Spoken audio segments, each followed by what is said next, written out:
जो कुछ हम अमेरिका और ईरान के बीच होते देख रहे हैं वो सिर्फ एक फौजी टकराव नहीं है। एक चीनी प्रोफेसर के मुताबिक ये 20 साल पुरानी एक शतरंज की बाजी है और इसका असल हदफ आलमी मईशत है। चलें इस दिलचस्प तज्जी की गहराई में उतरते हैं। ये एक बहुत बड़ा सवाल है ना? क्या एक सुपर पावर को वाकई हराया जा सकता है? ये सवाल इस पूरे तनाज़े की जड़ है।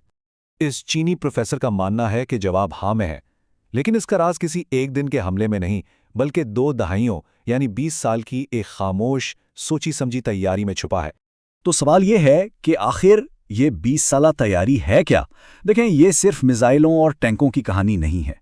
ये इससे कहीं ज़्यादा गहरी एक कसीर जहती हिकमत अमली है जिसकी जड़ें नज़रिए, मुशाहिदे और प्रॉक्सी जंग में हैं। ईरान की हिकमत अमली के आप कह लें कि 4 मेन पिलर्स हैं। पहला है नज़रियाती और मजहबी जंग, अपनी आवाम को अजीम शैतान के खिलाफ एक करना और आखिरत के नज़रिए के ज़रिए इसे एक मुक़द्दस जंग का रंग देना।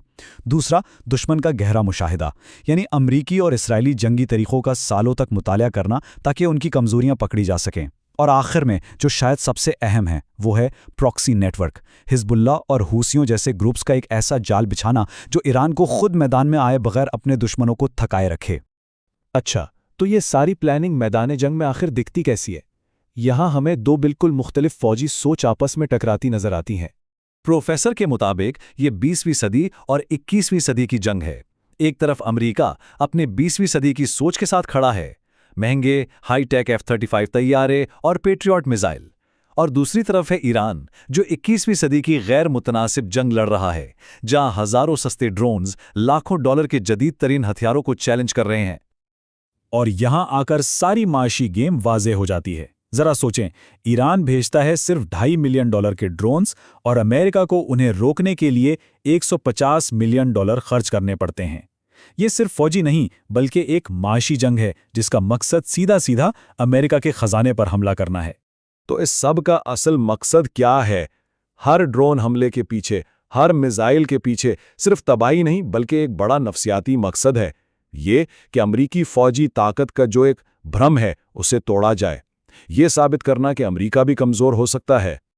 लेकिन प्रोफेसर के मुताबिक ये मिसाइल, ये फौजी अड्डे, ये सब असल हदफ नहीं है। असल हदफ तो कुछ और ही है, अमरीकी माइशत की शहरग, जिसे पेट्रो डॉलर सिस्टम कहते हैं। अब ये समझना बहुत ज़रूरी है कि ये पेट्रो डॉलर सिस्टम है क्या। आसान लफ्ज़ों में, ये 1970s की दहाई का एक मुआहिदा है जिसकी वजह से दुनिया में तेल सिर्फ अमेरिकी डॉलर में खरीदा और बेचा जाता है। इससे होता यह है कि डॉलर की मांग हमेशा बनी रहती है और अमेरिका को ज़बरदस्त माशी ताकत मिलती है, क्योंकि खलीजी ममालिक तेल बेचकर जो डॉलर्स कमाते हैं वो वापस अमेरिका में ही इन्वेस्ट कर देते हैं। तो ईरान इस सिस्टम को कैसे निशाना बना रहा है? प्रोफेसर के मुताबिक इसका मंसूबा 3 कदमों पर मुश्तमिल है। पहला कदम है खलीजी रियासतों में अदम इस्तेहकाम पैदा करना, दूसरा इस अदम इस्तेहकाम से अमेरिका में उनकी सरमायाकारी को रोकना, और आखिरी तीसरा कदम है अमरीकी मईशत को शदीद धचका पहुंचाना, क्योंकि वो इसी खलीजी फंडिंग पर बहुत ज्यादा इन्हिसार करती है। और ये हैं वो 3 जगहें जहां ईरान चोट कर सकता है। सबसे पहले पानी। खलीजी ममालिक पीने के पानी के लिए डीसैलिनेशन प्लांट्स पर इन्हिसार करते हैं जिन्हें एक सस्ता ड्रोन भी तबाह कर सकता है। फिर खुराक। उनकी 90% खुराक आबना हुर्मुज़ से गुजरती है जहां ईरान का असर है। और सबसे बड़ी बात, अमेरिका की AI इंडस्ट्री जो टेक्नोलॉजी का मुस्तकबिल है, उसमें बहुत बड़ी सरमायाकारी खलीजी ममालिक की है। अगर ये पैसा रुक जाए तो अमेरिका की टेक्नोलॉजी की बादशाहत खतरे में पड़ सकती है। लेकिन यहाँ एक सवाल उठता है, क्या अमेरिका सिर्फ फ़ज़ाई ताकत से ये जंग नहीं जीत सकता? प्रोफेसर जियांग का जवाब है, बिल्कुल नहीं। ये एक बहुत बड़ा दावा है।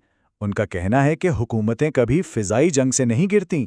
ये सुनने में शायद अजीब लगे, लेकिन तारीख इसी बात की गवाही देती है। चलें तारीख पर एक नज़र डालते हैं। वियतनाम को देख लें। तारीख की सबसे ज़्यादा बमबारी की गई, लेकिन नतीजा अमेरिका जंग हार गया। फिर इराक की मिसाल ले लें। सद्दाम हुसैन को हटाने के लिए फ़ज़ाई हमलों के बाद आखिरकार ज़मीनी फ़ौज भेजनी पड़ी। और अभी हाल ही में अफ़गानिस्तान, 20 साल की फ़ज़ाई बढ़तरी के बावजूद तालिबान वापस आ गए। बात साफ है, हुकूमतें गिराने के लिए आपको ज़मीन पर फ़ौजी चाहिए। और यही वो काम है जो अमेरिका आजकल बिल्कुल नहीं करना चाहता। क्यों? क्योंकि अमरीकी अवाम एक और ज़मीनी जंग से तंग आ चुके हैं। एक मौका पर तो 78% अवाम हमलों के खिलाफ थे। ये बहुत बड़ा सियासी दबाव है जो अमरीकी हुकूमत को किसी भी ज़मीनी कार्रवाई से रोके हुए है। तो अब हम आखिरी और सबसे बड़े सवाल पर आते हैं। اگر اس جنگ میں امریکہ کے لیے معاشی اور فوجی خطرات اتنے زیادہ ہیں اور فائدے اتنے کم، تو پھر یہ جنگ ہو ہی کیوں رہی ہے؟ پروفیسر اس کی 3 ممکنہ وجوہات بتاتے ہیں۔ پہلی وجہ ہے سلطنت کا تکبر، ایک تاریخی غلطی جو بڑی طاقتیں بار بار دہراتی ہیں۔ دوسری وجہ اندرونی سیاست، یعنی جنگ سے بعض رہنماؤں کو سیاسی فائدہ ہو سکتا ہے۔ اور تیسری، جو ان کی سب سے متنازع دلیل ہے، وہ خفیہ ایجنڈوں سے متعلق ہے کہ کچھ گروہ مشرق وسطیٰ میں جنگ کو اپنی مذہبی پیشین گوئیاں پوری کرنے کا ایک ذریعہ سمجھتے ہیں۔ تو ان سب کا نتیجہ کیا نکل سکتا ہے؟ پروفیسر کے مطابق اس راستے کا انجام ہو سکتا ہے پیٹرو ڈالر سسٹم کا خاتمہ اور ایک کثیر قطبی دنیا کا آغاز، یعنی ایک ایسی دنیا جہاں امریکہ اکلوتی سپر پاور نہ ہو، بلکہ چین، روس اور دوسرے ممالک بھی عالمی طاقت کے مرکز ہوں۔ تو آخر میں یہ سوال ہمارے سوچنے کے لیے ہے، کیا ہم واقعی امریکی صدی کو ختم ہوتے اور ایک نئے عالمی نظام کو شروع ہوتے دیکھ رہے ہیں؟ اس تجزیے کو سامنے رکھیں تو مستقبل کافی غیر یقینی لگتا ہے۔